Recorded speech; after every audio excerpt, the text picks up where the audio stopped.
السلام علیکم ربی صاحب۔ وعلیکم السلام ورحمۃ اللہ۔ کل جو پاکستان میں واقعہ ہوا ہے کہ ایک آدمی نے طاہر نسیم احمد صاحب ہیں جو سابقہ احمدی تھے، وہ جماعت میں بھی نہیں تھے وہ، تو ان کو کل کورٹ میں گولی مار کر انہوں نے ہلاک کر دیا۔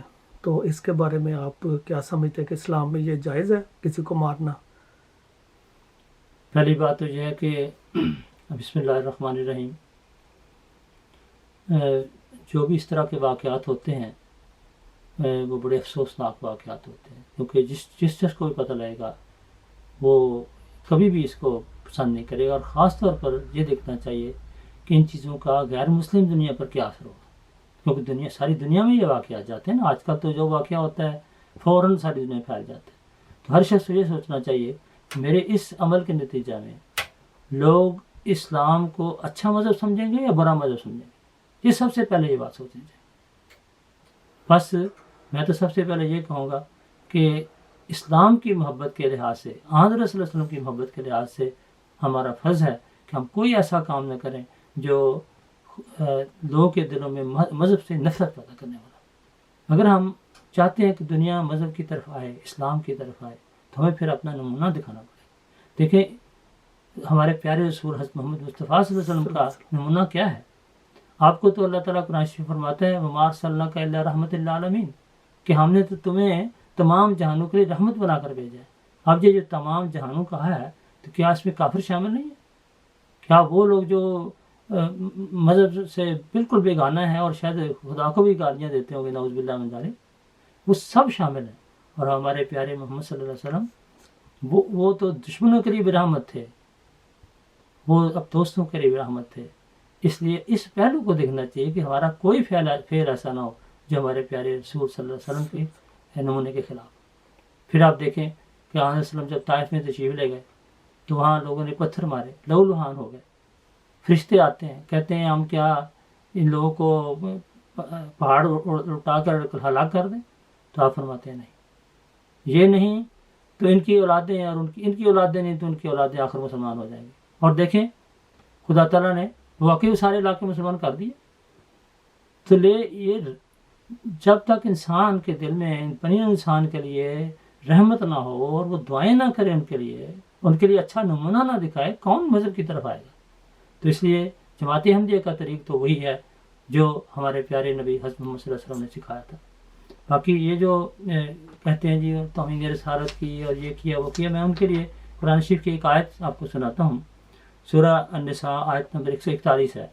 فرمایا وقت نزل علیکم فی الکتاب ہے، کہ اللہ تعالیٰ نے اس کتاب میں تمہارے لیے ایک تعلیم نازل کی ہے، ان اذا سمعتم، کہ جب تم سنو آیات اللہ تعالیٰ کی آیتوں کے متعلق، یکفر بہا، کہ ان کا کفر کیا جا رہا ہے، ان کا انکار کیا جا رہا ہے، ویستہزأ بہا، اور ان کا مذاق اڑایا جا رہا ہے، استہزاء کیا جا رہا ہے، یعنی اس سے پڑھ کر کیا اور ہو سکتے ہیں نا۔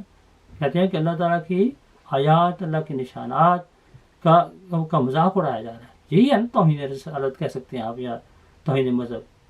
تو اللہ تعالیٰ کیا فرماتے ہیں فلا تقعدوا معهم، تو ایسی حالت میں تم ان کے پاس نہ بیٹھو، حتی یخوضوا فی حدیث غیرہ، یہاں تک کہ وہ کسی اور بات میں مصروف ہو جائیں، یعنی اس توہین کو چھوڑ دیں۔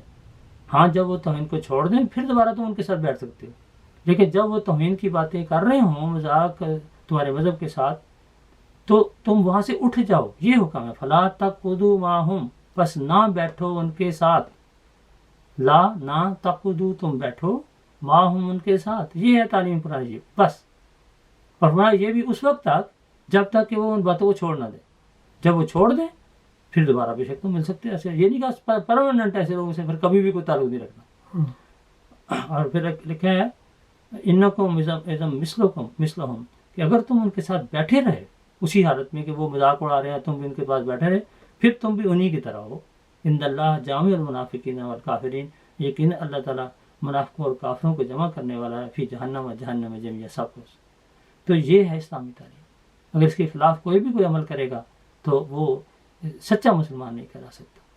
تو باقی ایک اور بات بھی ہے کہ ایک شخص نے اگر جیسا کہ یہ کہتے ہیں کہ اس نے نبوت کا دعویٰ کیا تو پھر آخر وہ جو بھی ہوا غلط ہوا بے شک، لیکن قتل تو ہوا نا.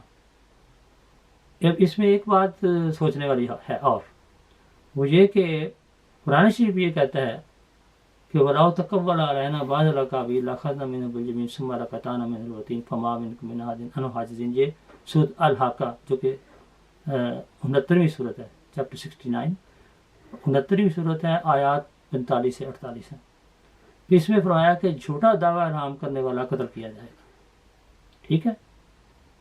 اب اس موقع پہ لوگوں کو یہ بھی سوچنا چاہیے کہ حضرت مرزا غلام احمد قادیانی علیہ السلام نے بھی دعویٰ کیا تھا کہ مجھے خدا تعالیٰ نے مسیح موت بنایا اور مجھے اللہ تعالیٰ کی طرف سے الہام ہوا، خدا نے اپنے الہام سے بنایا. اور اس کے مقابلے پہ سینکڑوں مولویوں نے فتوے بھی دیے اور کوشش بھی کی کہ کس طرح ان کو مار سکے.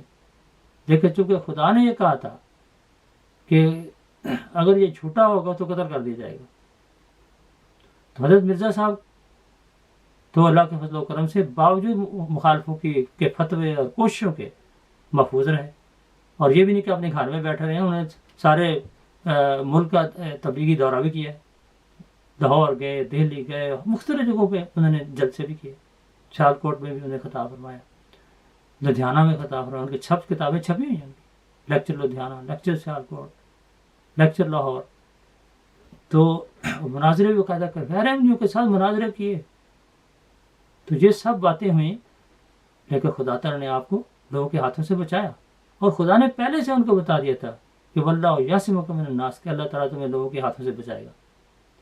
تو بہرحال کیا یہ واقعہ اور اسی طرح کے اور پہلے بھی واقعات ہوئے ہیں کہ لوگوں نے کچھ دعوے کیے اور وہ قتل کیے گئے، تو کیا یہ ثابت نہیں کرتا کہ حضرت مرزا صاحب یقیناً اپنے دعوے میں سچے تھے کیونکہ خدا تعالیٰ نے ان کی حفاظت فرمائی. تو بہرحال یہ جو واقعہ ہوا ہے یہ اپنی جگہ غلط ہے، یہ علیحدہ بات ہے، لیکن حضرت مرزا صاحب کی سچائی کا ایک اور ثبوت کیا ہے، یہ مہیا کر رہا ہے. تو اللہ تعالیٰ سب کو سمجھنے کی توفیق عطا فرمائے.